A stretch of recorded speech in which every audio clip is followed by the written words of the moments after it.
Bismillahirrahmanirrahim. Assalamualaikum warahmatullahi wabarakatuh. Alhamdulillah, wassalatu wassalamu ala rasulillah wa ala alihi wa sahbihi ajma'in.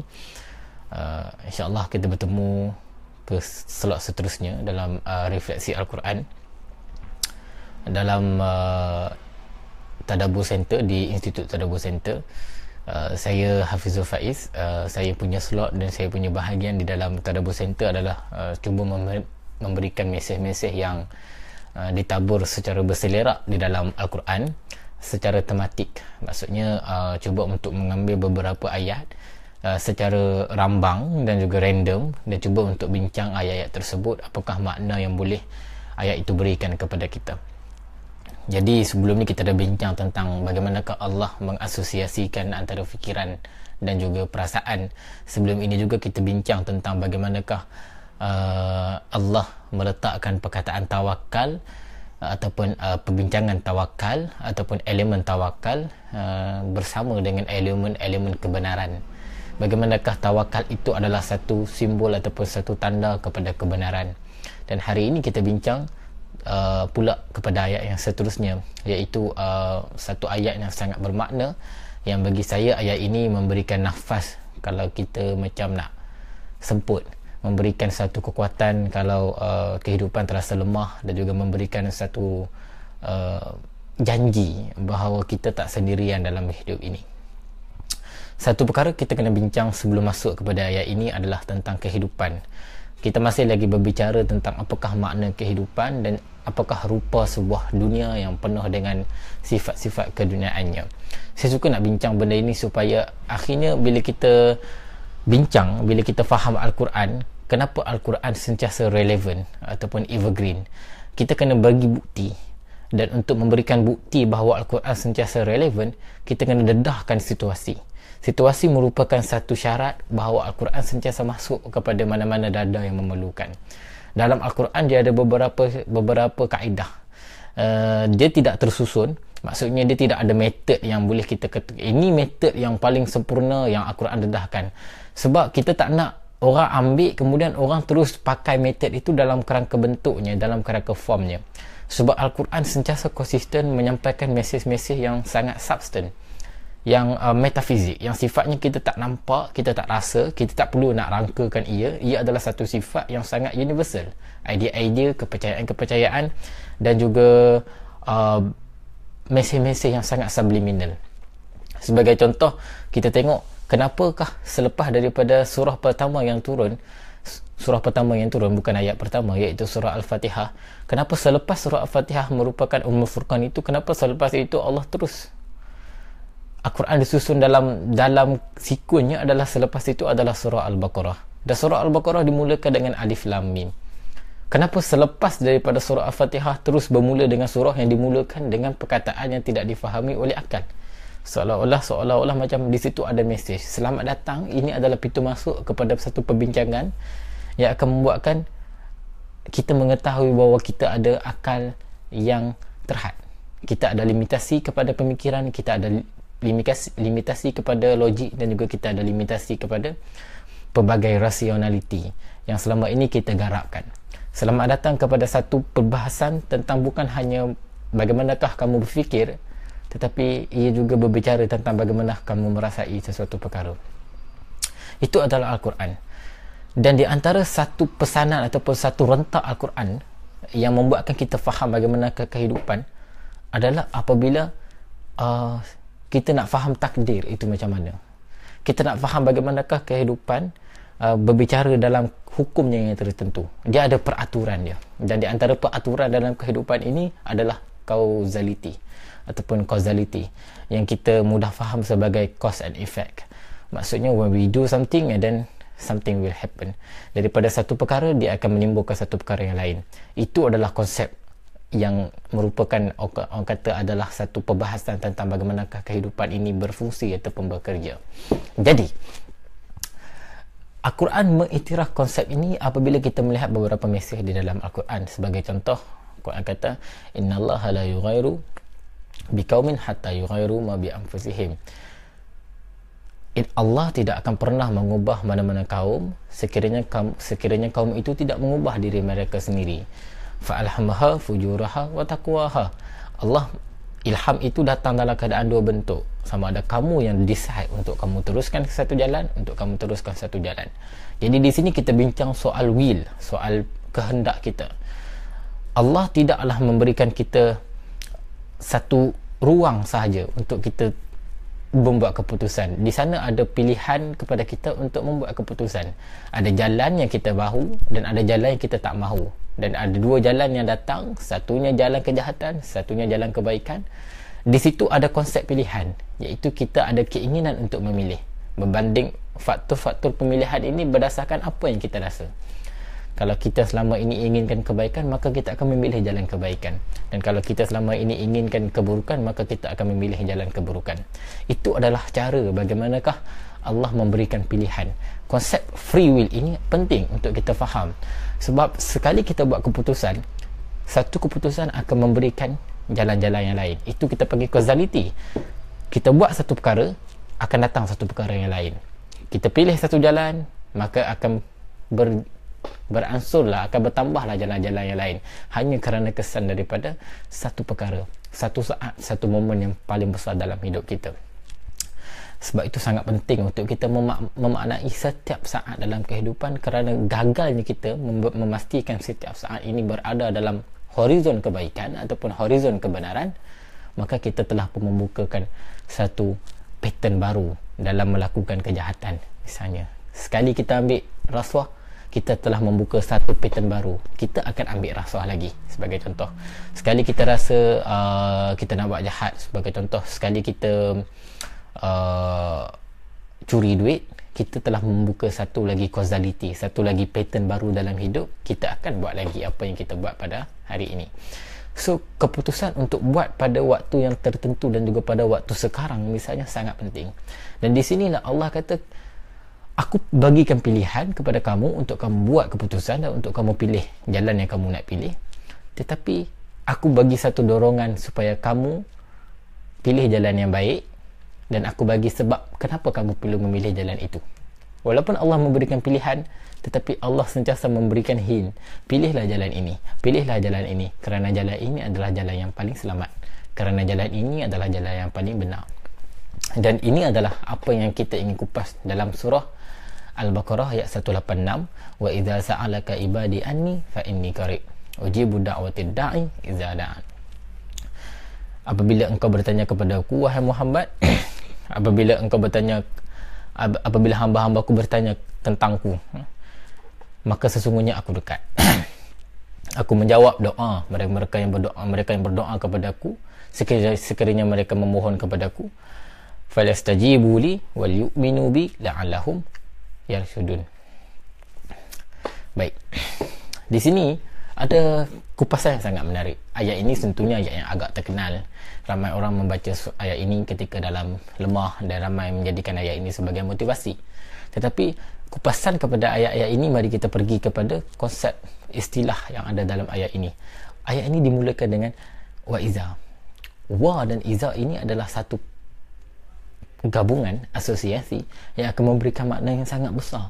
Apabila ada iza, berarti ada possibility yang sedang dibuka seluas-luasnya. Kita bincang konsep kemungkinan. Konsep kemungkinan sangat penting dalam agama dan juga dalam kehidupan. Kalau kita faham konsep kemungkinan dalam perspektif falsafah, dalam perspektif teologi, dalam perspektif divine theory, dalam perspektif political theory dan pelbagai perspektif yang lain, kita akan faham konsep kemungkinan merupakan satu hantu yang sangat menakutkan. Dan dalam kehidupan, konsep kemungkinan merupakan asas. Gagal kita faham konsep kemungkinan, berarti kita telah membiarkan segala keputusan dalam diri kita ditentukan oleh pihak yang lain dalam diri kita, tetapi ia adalah pihak yang lain. Sebab tu konsep kemungkinan sangat penting. So, apabila ada wa'iza, dan apabila wa'iza ni adalah satu pendedahan bahawa ayat yang akan datang selepas perkataan wa'iza ataupun iza itu sendiri adalah ayat yang boleh jadi, yang boleh tak jadi. Berarti ayat ini barangkali jadi dan barangkali tidak jadi.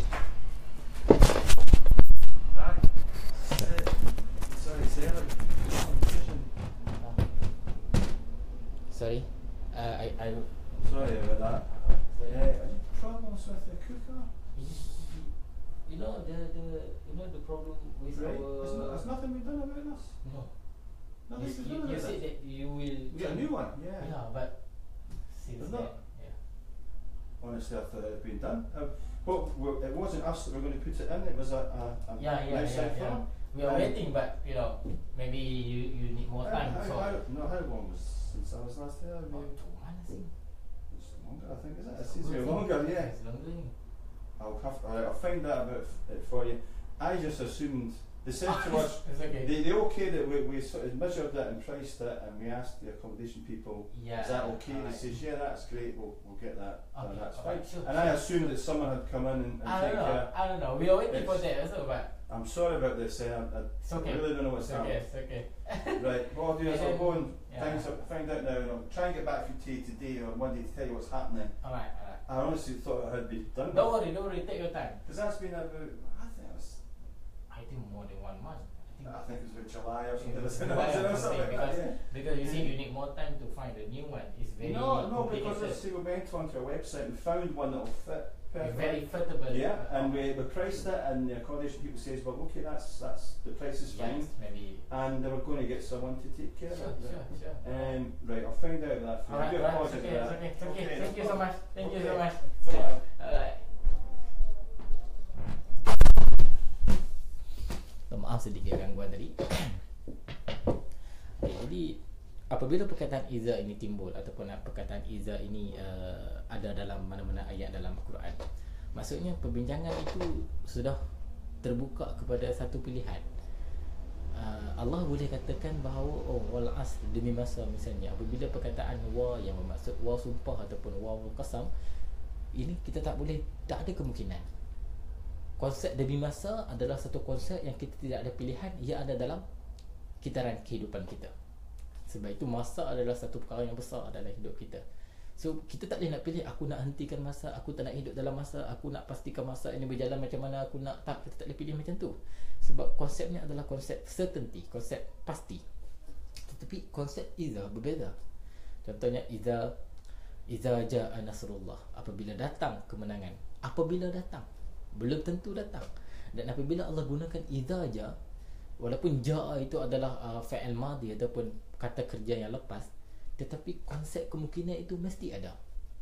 Mesti ada. Beberapa ramai orang yang tak sabar untuk menanti kemenangan ketika mana Nabi nak buka kepada kota Mekah itu, orang tak sabar. Orang kata, kenapalah kita tak menang cepat? Sebab orang tak ada keyakinan, dan juga takdir adalah sesuatu perkara yang belum pasti. Dan konsep ketidakpastian dan kemungkinan ini telah menguji ramai orang dalam kehidupan mereka, dan mungkin telah menguji kita juga. Sebab itu ia sangat bahaya, kan? Right. Pergi kepada iza tadi. So apabila iza ada 50-50, sama ada orang akan jadi, benda itu akan jadi, ataupun apa yang dibincangkan selepas iza itu akan jadi, dan ada 50 benda itu tak akan jadi. Alright. Tetapi apabila orang pilih untuk jadi, maka ayat selepasnya itu akan memberikan apakah yang akan berlaku. So dalam teori causality, kita ada satu titik A, berlakulah B, kemudian berlakulah C. Di dalam ayat ini Allah memberikan gambaran bagaimanakah causality akan berlaku. Sekiranya, hanya sekiranya saja kamu memilih untuk dekat kepada Allah ataupun kamu memilih untuk bertanya tentang Allah, maka ini yang akan berlaku. Satu perkara yang ajaib. Kerana ramalan kepada causality satu perkara yang memerlukan analisis dan memerlukan satu sistem, satu kajian yang mendalam. Bagaimanakah kita nak menentukan apa yang akan jadi? Tetapi Allah memberikan hint kepada kita dalam ayat ini bahawa ini adalah apa yang akan jadi sekiranya kamu buat ini. So itu satu pilihan. Alright. Satu mesej. Yang kedua adalah apabila ada perkataan izam, iaitu adanya kemungkinan, bererti kita masih ada pilihan dan kita masih ada harapan untuk memilih apa yang Allah nak kita pilih. Berapa banyak ayat, contohnya ayat yang bercakap tentang kita dah tak ada pilihan lagi, kan? Walaupun ayat itu sangat sedikit dalam Al-Quran, sebenarnya Al-Quran bercakap tentang pilihan secara konsisten daripada awal sampai habis, kalau kita betul-betul menalaminya lah. Berapa banyak keadaan di mana kita dah tak ada pilihan lain. Sebagai contoh, Fir'aun apabila ia tenggelam di dalam laut, kemudian ia mengatakan aku beriman dengan Tuhan Musa, waktu itu sudah tidak ada lagi pilihan. Sebab pilihan yang sudah diberikan berjuta kali, beribu kali sebelum itu diabaikan. Tetapi di sini, sejahat-jahat mana pun kamu, tetapi kemungkinan untuk kamu memilih satu jalan kebaikan ataupun memilih satu keputusan untuk melakukan sesuatu, ia masih ada untuk kamu. Dan di dalam ayat ini, keputusan hanya untuk buat satu perkara sahaja. Bukan mula solat, bukan pergi jumpa Pak Imam dan bercakap aku ni dosa, bukan pergi jumpa pakar motivasi dan mula untuk express, mula untuk dedahkan aku ni buat ini, bukan pergi cari kawan, bukan pergi duduk dalam bilik sembahyang sampai tak ingat keluarga, bukan pergi gua dan juga bukan pergi bertapa, bukan pergi ikut mana-mana tarikat ke mana-mana ratib ke apa benda untuk menyucikan jiwa. Bukan itu lagi. Hanya satu perkara saja Allah minta, mulakan buat perkara itu, insya-Allah benda lain akan jadi. Causality lain akan jadi. Akan ada cause effect, akan ada efek-efeknya. Apa yang Allah minta lakukan ialah bertanyalah tentang Allah. Wa idza sa'alaka ibadi anni. Hanyalah bertanya tentang Allah, bertanya tentang aku, Allah kata. Maka selepas itu apa yang akan jadi? Fa inni qarib. Maka aku akan terus dekat dengan kamu. Jadi satu perkara yang besar, apabila hanya dengan satu pilihan kecil, keputusan kecil yang kita lakukan, Allah telah memberikan kita satu nikmat yang besar. Hanya kerana satu saat keputusan yang kita ambil dalam kehidupan ini, Allah telah menjanjikan satu anugerah selama beribu tahun. Hanya kerana satu perkara yang kita buat, dan perkara itu hanyalah mudah, hanyalah sekadar sekelip mata sahaja, tetapi ganjaran yang Allah berikan adalah besar. Bukan lagi pahala bertingkat-tingkat, tetapi Allah mengatakan bahawa aku akan datang kepadamu. Saya fikir ayat ini adalah satu ayat yang besar, mengandungi makna yang besar, mengandungi satu perkara yang besar, dan membawa satu wacana harapan kepada semua orang. Kita pergi kepada ayat sa'alaka. Sa'alaka ataupun sa'ala dalam Al-Quran berarti bertanya. Apabila bertanya ini artinya adalah, Allah tak cakap dalam ayat ini, Allah tak cakap wa idza bahasaka anni. Allah tak cakap apabila kamu ini sedang mencari aku, apabila kamu ini sedang bertanya, apabila kamu ini sedang berbincang tentang aku, apabila kamu ini sedang mengembara, wa idza, bila kamu zahab, bila zahabaka anni, apabila kamu ini sedang berjalan-jalan mencari aku, apabila kamu ini sedang mengembara mencari aku. Allah tak kata perkara yang bersifat physical movement. Dia tidak ada satu perkara yang bersifat pergerakan fizikal. Kita tak perlu nak pergi ke satu masjid kan. Wa idza zahabaka ila masjid kan. Allah tak cakap macam tu. Dan kita pun tak perlu nak pergi mana-mana, rumah tok guru ke, rumah tok syekh ke, rumah tok imam ke. Allah tak kata macam tu. Allah cuma kata satu perkara yang kau kena buat di mana-mana saja engkau berada, satu perkara saja yang kau perlu mulakan. Sa'alaka ibadi anni. Sa'alaka, kamu hanya terfikir tentang Allah, tertanya tentang Allah. Tertanya ini adalah satu, apa beza terfikir dengan tertanya? Bukan maksudnya definisi daripada perkataan ya. Maksudnya adalah terfikir adalah satu perkara yang datang secara simultan selalu. Kita fikir nak makan nasi lemak yang penyet ataupun nasi ayam penyet, walaupun kat sini tak ada nasi ayam penyet kan, tapi itu yang difikirkan, terfikir nak makan. Tetapi tertanya adalah satu perkara yang datang daripada perasaan ingin tahu. Dia kebanyakan perasaan ingin tahu, bukan kebanyakan, semua perasaan ingin tahu datang daripada hati yang tulus, suci dan jujur. Dan ini adalah asas kepada pertanyaan tentang Tuhan. Ramai orang dia bertanya tentang Tuhan, tapi hatinya bukan asas dengan tulus ataupun suci. Hatinya asas dengan dengki. Ada dengki yang ingin dicari, ada perkara yang ingin dikritik kepada Tuhan. Tetapi tentang bertanya kepada Tuhan, pertanyaan datang daripada hati yang tulus. Kemudian Allah iktiraf lagi, hanya kerana kamu bertanya kepada aku tak panggil kamu manusia. Aku tak panggil kamu wahai manusia. Aku tak panggil kamu wahai umat Muhammad. Aku tak panggil kamu wahai orang Islam. Aku tak panggil kamu wahai orang beriman. Aku panggil kamu dengan satu panggilan dan satu label, satu gelaran yang hanya orang yang terdekat kepadaku sahaja yang dapat gelaran ini. Ibadi, hamba-hambaku. Besar. Allah boleh kata wa iza sa'alaka an-nas wa iza sa'alaka al-mu'minin. Tapi Allah kata wa iza sa'alaka ibadi. Kenapa hamba-Ku pula yang menjadi panggilan, yang menjadi pilihan untuk Allah gunakan perkataan tersebut? Kerana levelnya sudah berbeza. Ramai orang Islam tapi dia tak pernah bertanya tentang Tuhan. Ramai orang beriman tapi dia belum bertanya tentang Tuhan. Tetapi engkau, walaupun engkau tidaklah seiktiraf orang lain, tidak sama seperti orang lain, tetapi kerana engkau menyahut satu perkara yang kau buat, iaitu sa'alaka, engkau bertanya tentangku, maka aku mengiktirafkan engkau sebagai hamba-Ku. Dan perkataan ibad atau perkataan hamba dalam Al-Quran ada dua penggunaan. Satunya adalah ibad, maksudnya hamba-hambaku. Satu lagi perkataan abid, hamba-hambaku juga. Apa bezanya? Bezanya satunya ditulis menggunakan alif ibad, satunya ditulis menggunakan ya abid. Apa bezanya?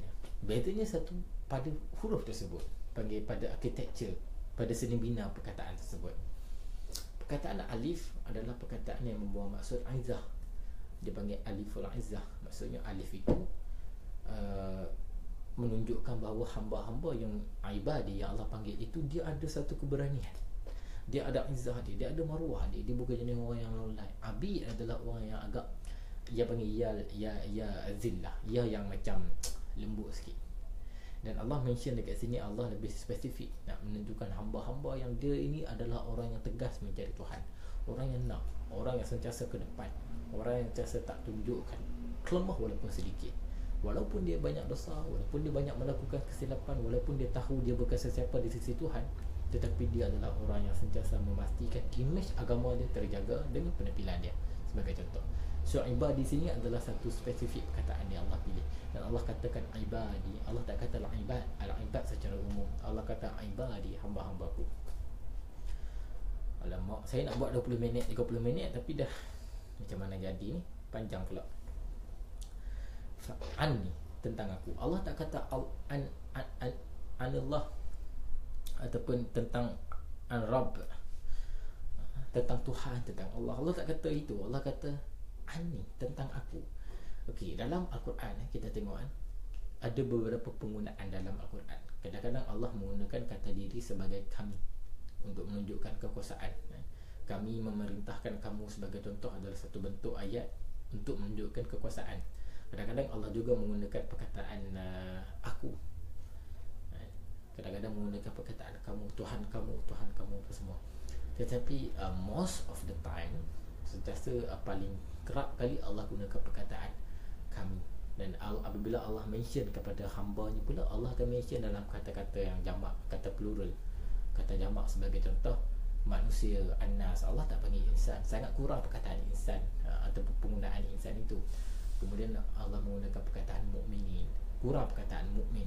Semua sebab ada beza di antara apa yang Allah nak sampaikan. Kita boleh simpulkan macam ni, Al-Quran dia banyak berbicara tentang ramai orang, kerana mesej tentang social attachment dalam Al-Quran sangat penting. Civil society sangat penting.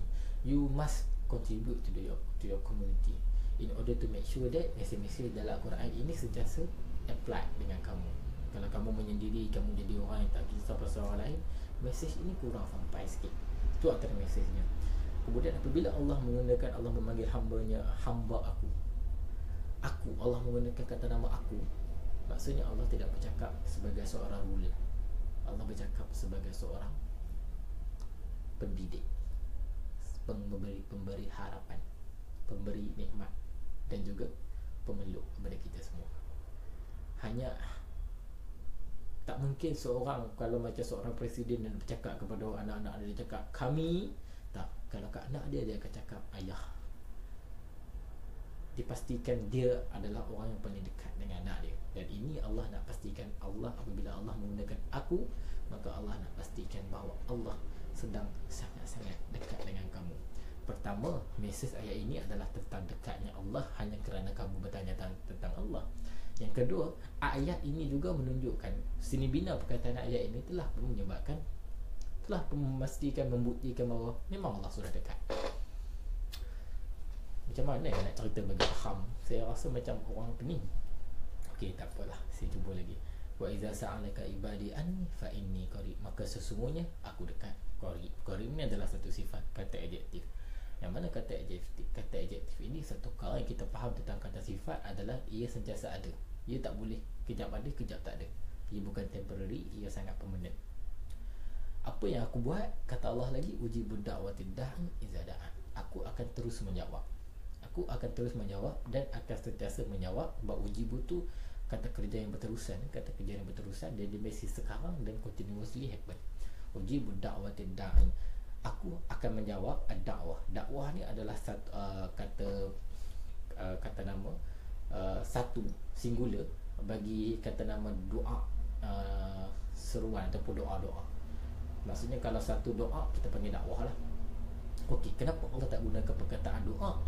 Ujibud doa da'i. Kenapa tak guna perkataan doa? Kan mudah, kan lagi banyak Allah nak jawab. Kita kena faham konteks ayat. Orang yang mungkin bertanya tentang Tuhan ni, dia orang tak minta banyak dekat Tuhan. Kadang-kadang orang yang banyak masalah, orang yang sentiasa rosak hidupnya ini, bila dia nak balik kepada Tuhan, dia minta satu benda je kat Tuhan. Dia minta sebagai contoh, ya Allah Tuhanku, bagilah aku ketenangan. Dia tak minta macam orang-orang yang dah selalu minta ni, ya Allah Tuhanku bagilah Mercedes Benz ke, ya Allah Tuhanku bagilah hari ni hujan ke, ya Allah Tuhanku bagilah gaji masuk cepat ke. Banyak orang yang dah biasa minta, dia akan minta banyak. Satu. Dan orang yang jarang minta, sekali dia minta satu tapi benda tu penting. Allah kata yang satu tu aku akan menjawab. Dan Allah mention perkataan sebab itu adalah situasinya orang yang sangat istimewa ini, mereka memilih untuk meminta satu perkara sahaja. Dan Allah kata satu doa yang kau minta da'i, dan engkau adalah orang yang menyeru, orang yang memohon itu. Iza da'a, sekiranya kamu meminta, sekiranya memohon. Saya ayat ini saya nak umumkan, saya nak konklusikan di sini.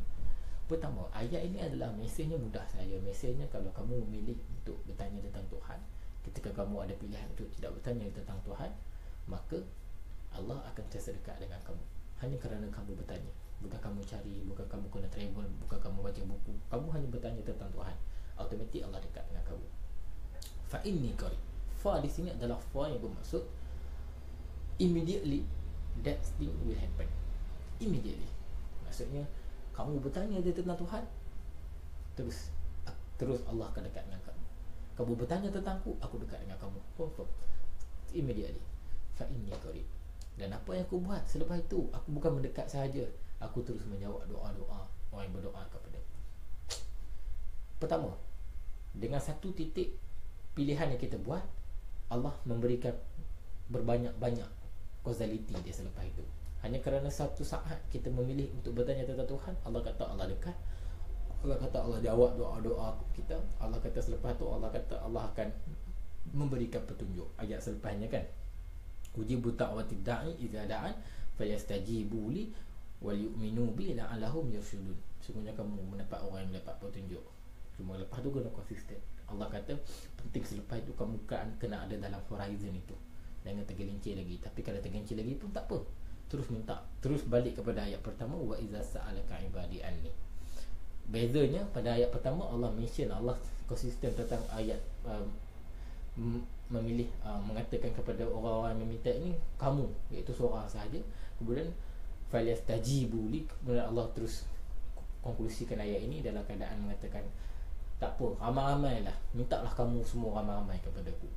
Tadi Allah mention satu situasi dan satu spesifik individu kerana mereka adalah orang yang istimewa. Allah nak mention betapa dekatnya dia dengan spesifik individu tersebut, dan Allah nak mention betapa dekatnya dengan konsep sosial.